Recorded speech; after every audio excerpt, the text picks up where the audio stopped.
So, you want to understand American elections? Buckle up, because it's a wild ride, folks. Really, you can't make some of this crap up. Imagine a reality show where the prize is running the country and all the votes must be done on paper.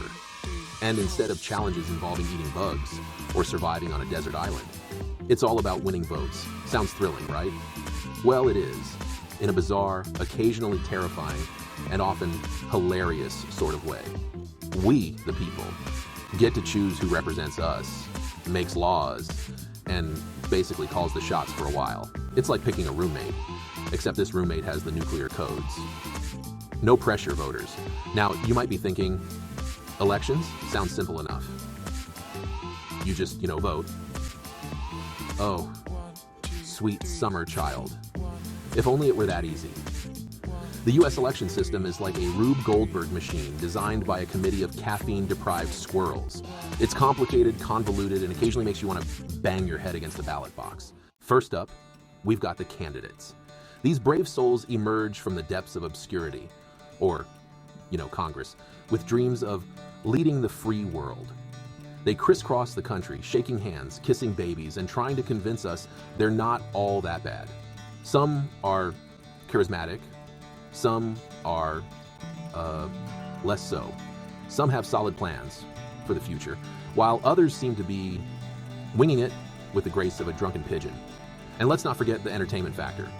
Election season is prime time for political satire. Late-night talk show hosts have a field day. Comedians write new material faster than campaigns can churn out attack ads. And social media becomes a minefield of memes and hot takes. Because at the end of the day, the choices made in those voting booths have real consequences. So, yeah, American elections may be a bit of a circus, but it's our circus.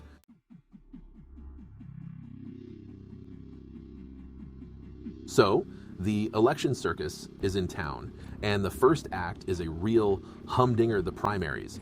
Now, you might think this is where Americans come together, join hands, and sing Kumbaya while choosing their leaders. Wrong. It's more like a political Hunger Games, where candidates battle it out for their party's nomination. Imagine a cage match, but instead of sweaty wrestlers, it's politicians armed with policy proposals and perfectly coiffed hair. Democrats versus Democrats, Republicans versus Republicans. They're all vying for a chance to represent their party in the main event, the general election. And trust me, things can get brutal. Candidates try to outdo each other with promises so grand, they'd make even a used car salesman blush. Now let's talk about caucuses, the quirky cousin of the primary election. Watch out for crocodiles. Imagine a cross between a town hall meeting and a performance of Whose Line Is It Anyway?, where the stakes are surprisingly high. Instead of just casting a ballot, caucus goers gather in groups, debate the merits of each candidate, and try to convince their neighbors to join their side. It's like a political pep rally, but with less chanting and more awkward silences. Picture a room full of people passionately defending their chosen candidate, while others switch sides like they're playing musical chairs.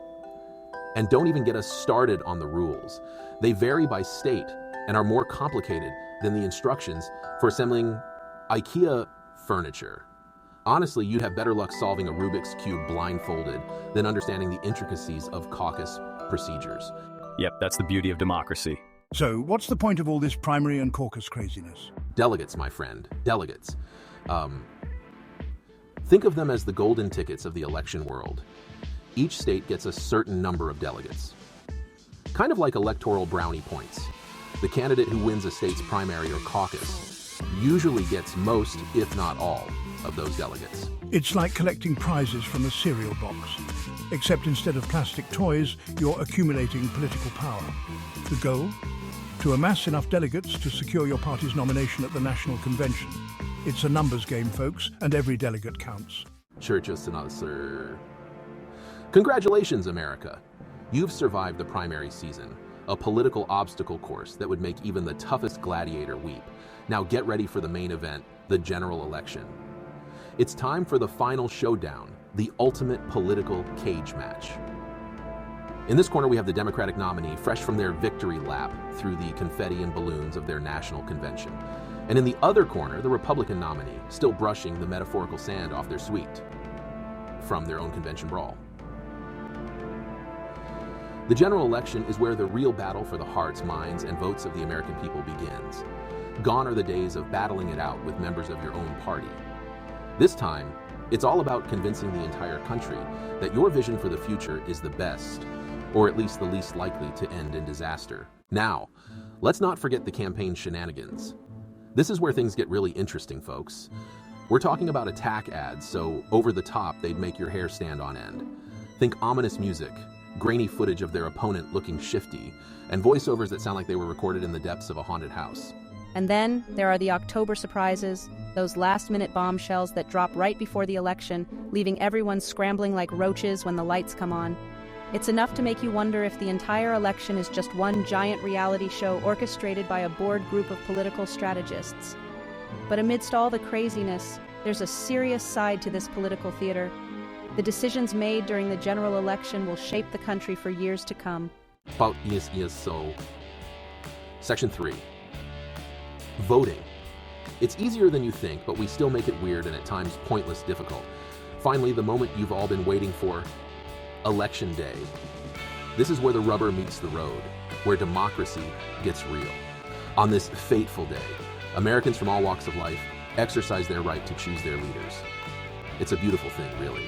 But of course, we wouldn't be America if we didn't find a way to make even the simplest things needlessly complicated now, would we? First of all, there's the matter of actually getting to the polls. Some people have to brave long lines, inclement weather, and possibly even encounters with their overly opinionated neighbors. And then there's the ballot itself. Depending on where you live, you might find yourself voting on everything from the next president to the local dog catcher. Section 1.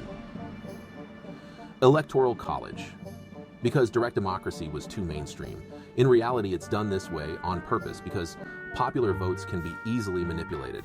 Okay, so you've made it through the primaries, survived the general election madness, and even managed to navigate the bureaucratic labyrinth that is the American voting system. You've stood in long lines, filled out countless forms, and maybe even argued with a few people about your candidate of choice. You'd think we'd be done, right? Nope. The journey is far from over. Welcome to the Electoral College, the final boss of American elections, where the rules are made up and the points don't matter until they really, really do. It's like a game show where the stakes are incredibly high and the outcome can change the course of history. You see, in America, we don't directly elect our president. Instead, we have this quirky little system where each state gets a certain number of electors based on its population. Gasp! It's true. Instead of a straightforward popular vote, we rely on this complex mechanism. Each state's electors are supposed to represent the will of the people, but sometimes things don't go as planned. Think of them as delegates with fancier titles and a penchant for drama. These electors gather to cast their votes, and their decision ultimately determines who becomes the president. On Election Day, when you cast your vote, you're actually voting for which candidates electors get to represent your state. It's a layer of abstraction that can be confusing, but is crucial to understand. Now, you might be thinking that doesn't sound too complicated. But wait, there's more. And you'd be right. If it weren't for the fact that the Electoral College has the power to completely overturn the popular vote. This means that even if a candidate wins the most votes nationwide, they could still lose the election if they don't secure enough electoral votes. It's a system full of twists and turns, making every election a nail-biting experience. Section 2. Winner takes all except when they don't. The electoral math that makes your head spin. Let's break it down, shall we? Each state gets a set number of electors, equal to its number of senators, always 2, plus its number of representatives in the House, which varies based on population.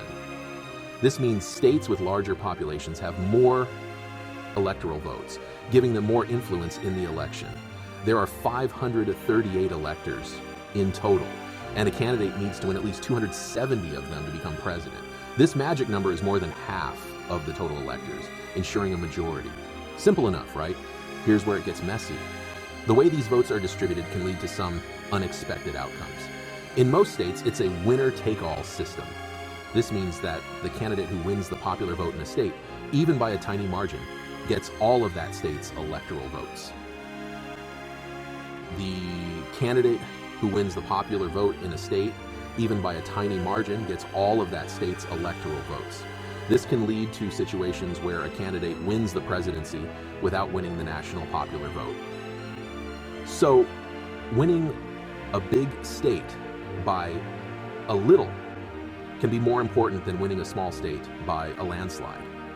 For example, winning California by a small margin gives a candidate 55 electoral votes, while winning a smaller state like Wyoming by a large margin only gives 3 electoral votes. But wait, there's more. 2 states, Maine and Nebraska, do things a little differently. They allocate their electoral votes based on the winner of the statewide vote and the winner of each congressional district. They allocate their electoral votes based on the winner of the statewide vote and the winner of each congressional district. This means that a candidate can win some electoral votes even if they don't win the entire state. It's like a mini electoral college within a state. This system can lead to a more proportional representation of the voters' preferences within those states. So yes, it's entirely possible for a candidate to win a state but lose some of its electoral votes. This can make the election results even more unpredictable and complex.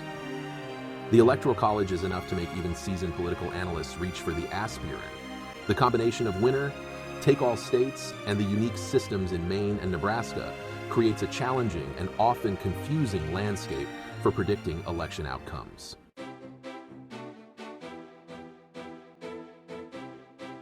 Swing states where every vote really counts, maybe. Now, because of this whole Electoral College system, certain states become way more important than others during a presidential election. Enter the swing states, those battleground states where the vote is always close, and both candidates have a chance of winning. Think of it like this. If the Electoral College is a game of capture the flag, swing states are the flags everyone is fighting over. Candidates pour tons of money and resources into these states, holding rallies, running ads, and generally trying to woo voters with promises they may or may not keep. Meanwhile, residents of states that consistently vote one way or another might feel like they're on the sidelines of the political game. Their votes matter, of course, but in a winner-take-all system, they might not feel as impactful.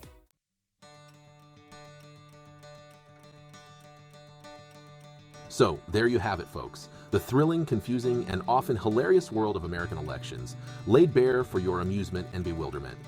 From the endless news cycles that keep us glued to our screens, to the election night parties, where hopes soar and crash in equal measure. It's a spectacle like no other. We've journeyed from the chaotic battlegrounds of the primaries, where candidates emerge from a sea of balloons and attack ads, to the high-stakes showdown of the general election, complete with its own share of October surprises and political theater. The primaries are a gladiatorial arena where only the most resilient survive. And the general election is a grand finale that keeps the entire nation on edge.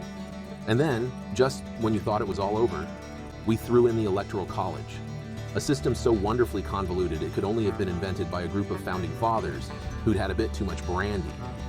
This quirky mechanism adds another layer of complexity, ensuring that the path to the presidency is anything but straightforward. It's enough to make you want to throw your hands up in the air and say, "I give up." The twists and turns can be exasperating, leaving even the most seasoned political analysts scratching their heads. But before you do, remember this: for all its flaws, the American election system is still a remarkable thing. It's a process that, despite its imperfections, allows millions of voices to be heard. Each vote cast is a testament to the enduring spirit of democracy. It's a testament to the enduring belief in democracy, the idea that ordinary people have the power to choose their leaders and shape their future. In the end, it's this belief that keeps the wheels of the election circus turning year after year, generation after generation.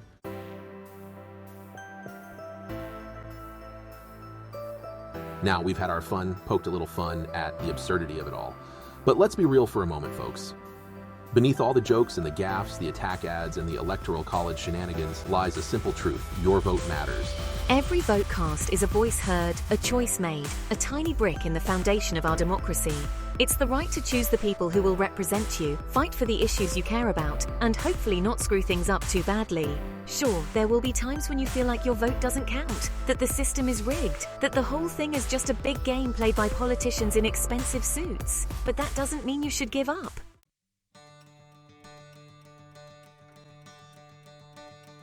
So the next time you find yourself overwhelmed by the sheer madness of it all, the endless news cycles, the mudslinging campaigns, the confusing rules and regulations, take a deep breath.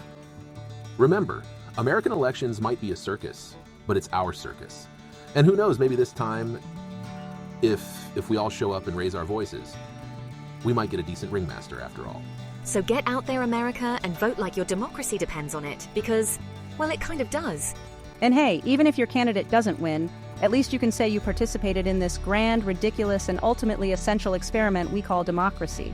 And that's something to be proud of, even if it does make you want to laugh or cry sometimes.